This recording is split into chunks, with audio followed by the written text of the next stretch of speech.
Frau Sun derives its name from Frau, the German word for mother or woman, and Sun, the alchemical symbol for masculinity. So the story of the band is really the union between man and woman, the divine perfection between the two. And in the same way that we see each other as the divine perfection as we come together to create music.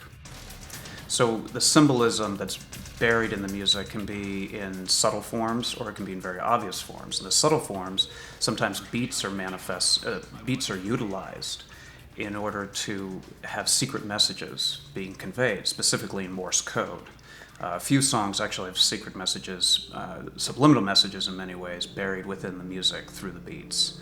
In other ways, it's a lot more obvious, comparing a woman's beauty to a flower, like in the song Tournesol, in which she, as the slave, turns towards me, the master, and she is the flower and I am the sun, which is the origin of the word sunflower, to turn towards the sun.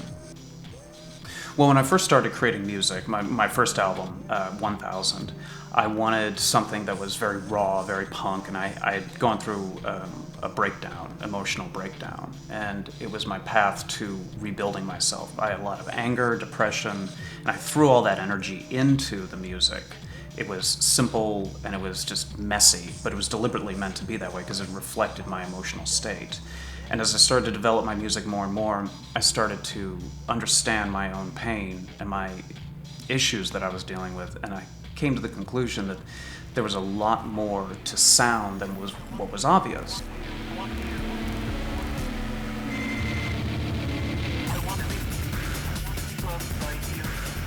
There's more to it than just a beat. There's more to it than anything. So I started to listen to sounds in a different way.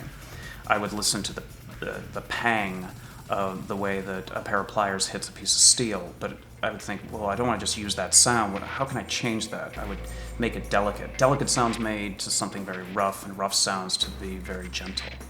And I started to blend these sounds together, and as a firm believer in magic, I began to realize that as sounds that shouldn't work came together, they worked as one. And that was the most powerful thing for me, and that was sort of the platform that I built the rest of my music.